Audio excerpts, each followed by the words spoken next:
stepmother just pushed her off the stage. The gasp sliced through the hall like a whip. I landed hard, palms scraping the wood, ankle twisted beneath the weight of my body and the spotlight burning into my humiliation. My brother's engagement party froze. Laughter. Music. Champagne flutes midair. It all stopped the moment I hit the floor. Before we begin, drop a comment and tell us where are you from and from which city you're watching our videos? And after watching the whole video, don't forget to tell us what would you do in this situation? Be honest, tell me in the comments below. We read every comment. Let's begin. I didn't cry. Not because it didn't hurt, God, it did, but because I had already learned that pain doesn't always show up in bruises. Sometimes, it's the sting of your mother's dress being mocked in front of 100 people. She wore that, my stepmother hissed into the mic, smirking down at me as she adjusted her pearls. Of course she did. Desperate for attention. Pathetic. My brother didn't flinch. He didn't even look at me. He sipped his champagne and whispered something to his fiancée, who laughed like it was a joke at brunch. I rose slowly, my ankle screaming. I grabbed the edge of the stage to steady myself. But then came the words that twisted deeper than the fall ever could. You're just a failure, she said, loud enough for the entire room to hear. You've always been a burden. Your real mother would be ashamed. There it was. That name. That woman.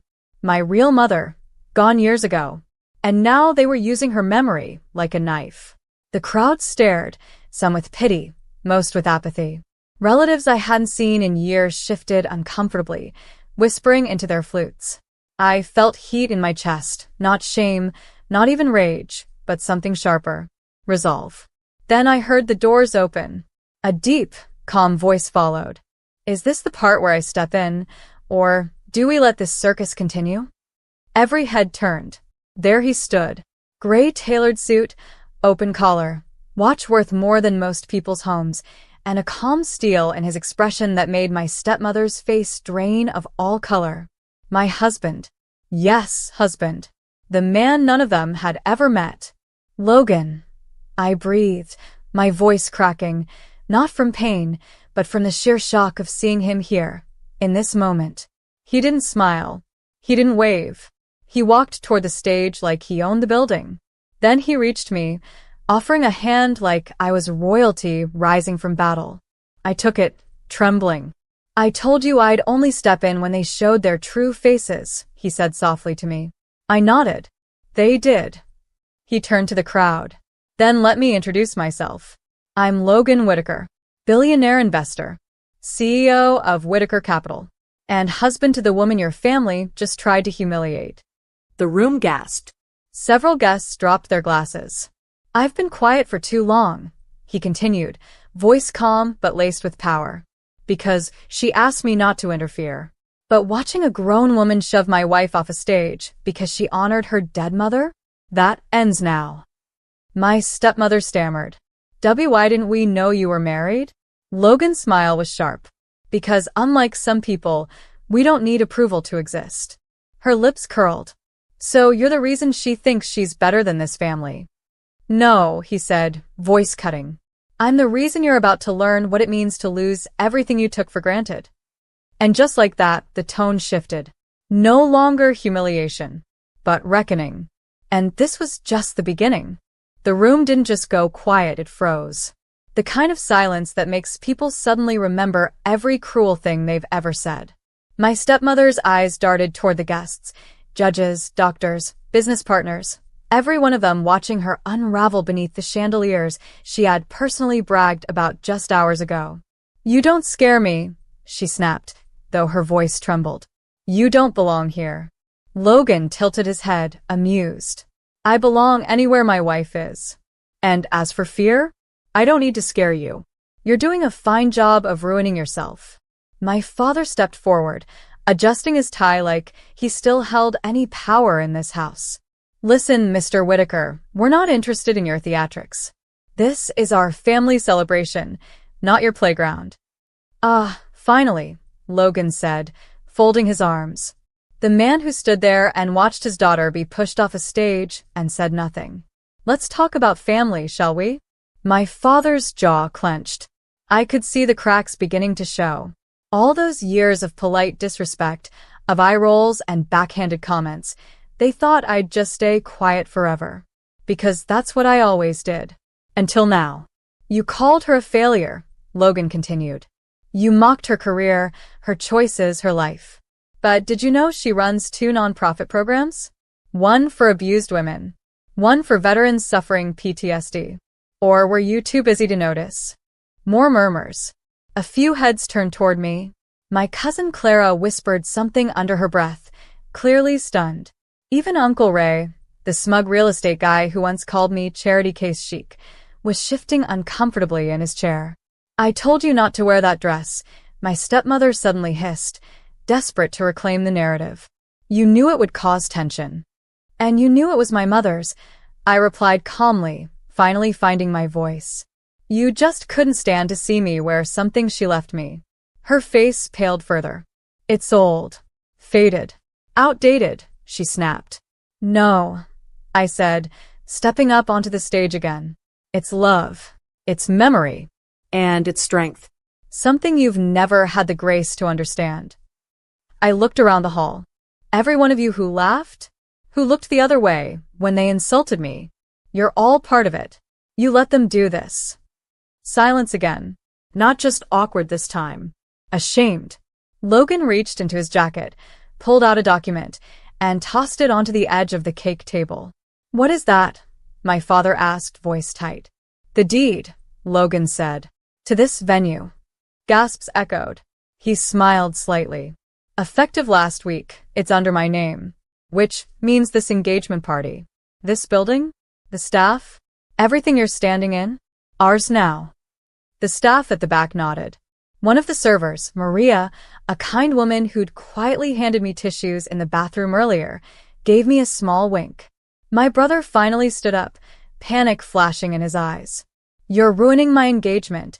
No, I said. Your fiancé's stepmother ruined it when she tried to throw me out. I just stopped pretending I deserved it.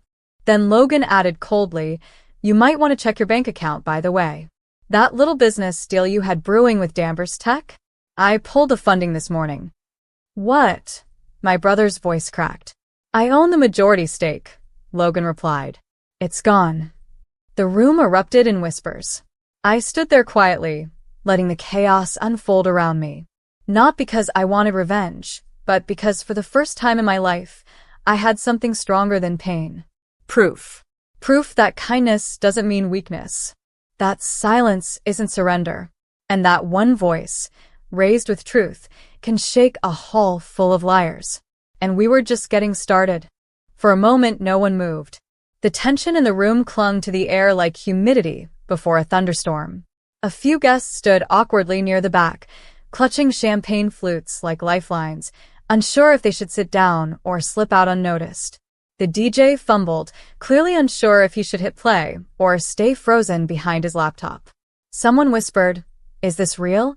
And someone else muttered, "I told you she was hiding something." I took a slow breath, standing next to Logan as the last few seconds of silence ticked by. My body still ached from the fall, but I wasn't shaking anymore. The fear, the old, heavy fear I'd carried since my father remarried, was finally gone. And in its place? Clarity. Logan turned back toward my stepmother. It takes a very specific kind of cruelty, he said, voice low but firm, to push someone in front of a crowd. You didn't just humiliate her. You tried to erase the last connection she had to her mother. That woman was no saint, my stepmother snapped. Logan's expression darkened. And yet, even from the grave, she's more graceful than you'll ever be. That one stung.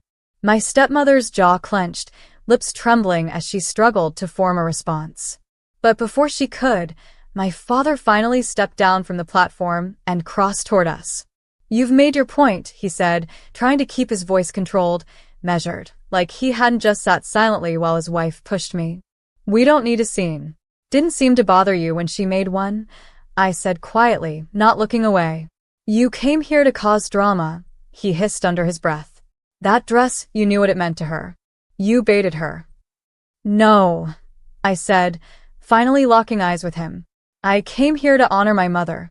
The only mistake I made was thinking I could be part of this family without having to hide who I really am. He scoffed, gesturing around the room. You're overreacting. You think wearing an old dress gives you power? No, I replied. But surviving all of you, that does.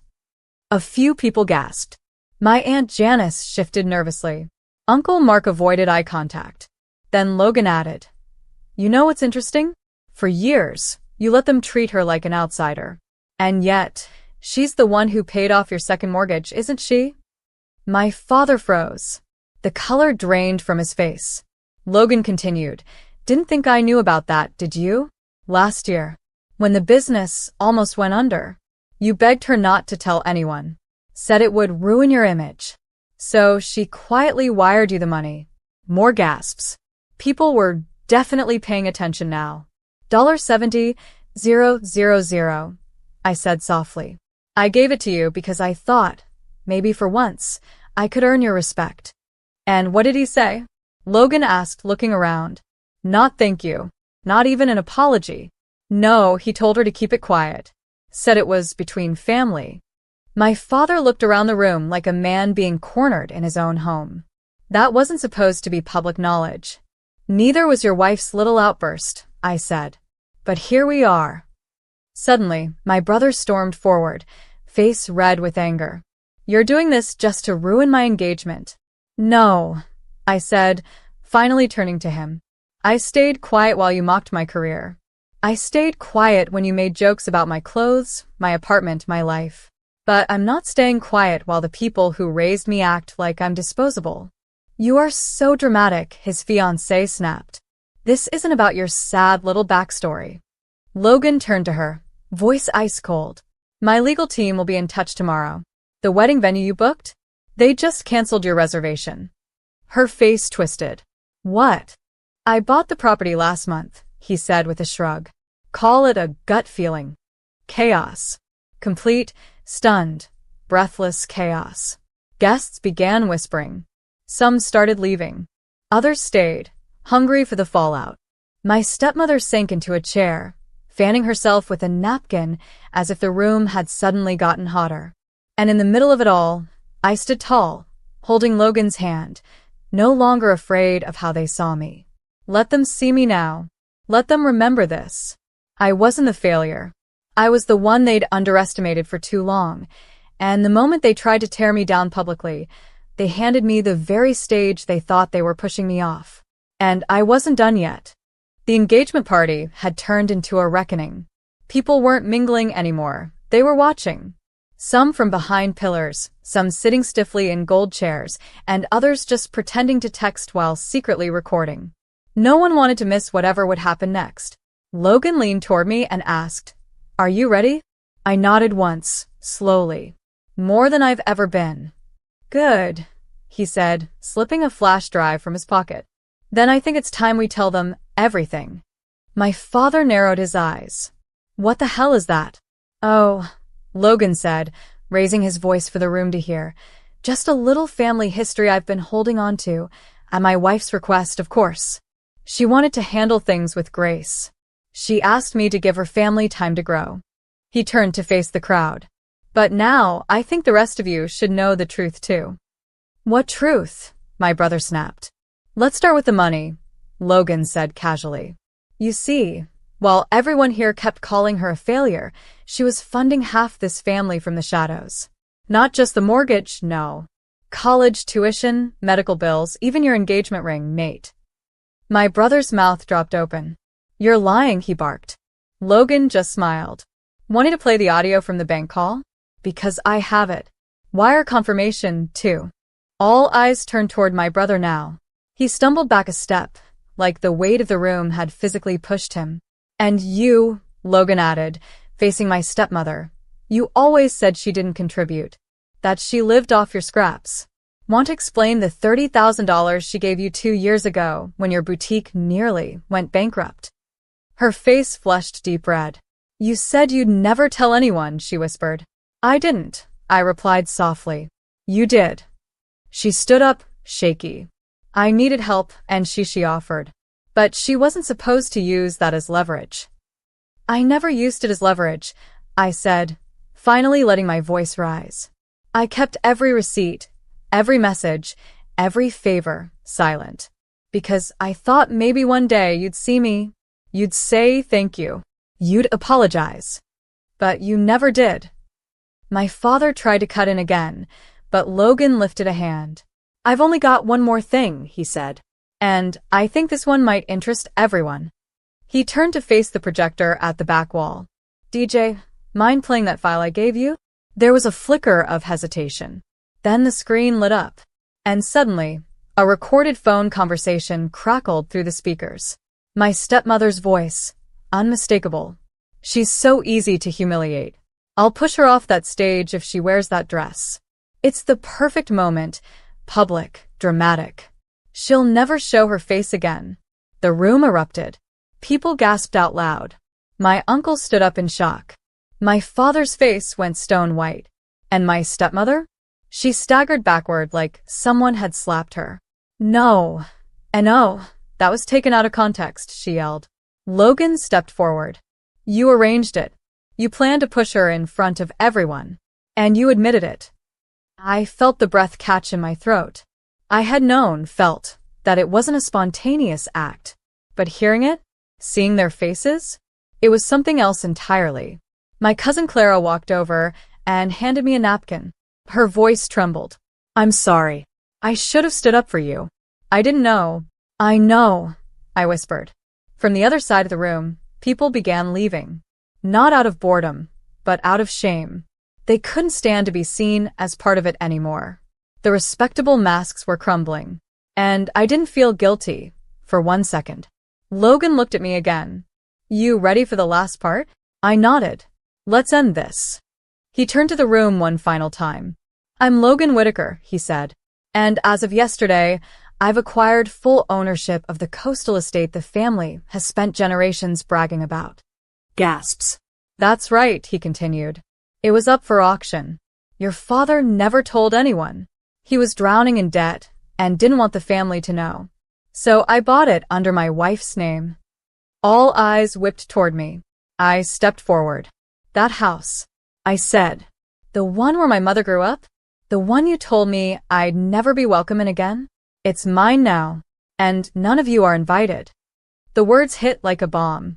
My father collapsed into a chair. My brother just stared at the floor, unmoving. My stepmother shook her head like she still thought she could undo it. But it was done. I had finally said what needed to be said. And they finally heard me. But this wasn't the end. This was just the beginning of my real life on my terms. The air in the room had shifted. No longer heavy. No longer thick with shame or judgment. It was quiet, but not the kind of silence that weighs you down. It was relief. For me, at least. I wasn't standing in front of a family anymore. I was standing in front of people I used to think I owed something. Now I saw them for what they were, less powerful than I ever believed. Just flawed, frightened people hiding behind titles, old money, and shallow pride. I looked at my father. He still hadn't said a word. Just sat there, staring past me like if he didn't look directly at me, none of it would be real. You could have stood up for me, I said, voice calm. Even once. He blinked. I didn't know it would go this far. You let it go this far, I replied. He didn't argue. He had no defense left. I turned to my brother.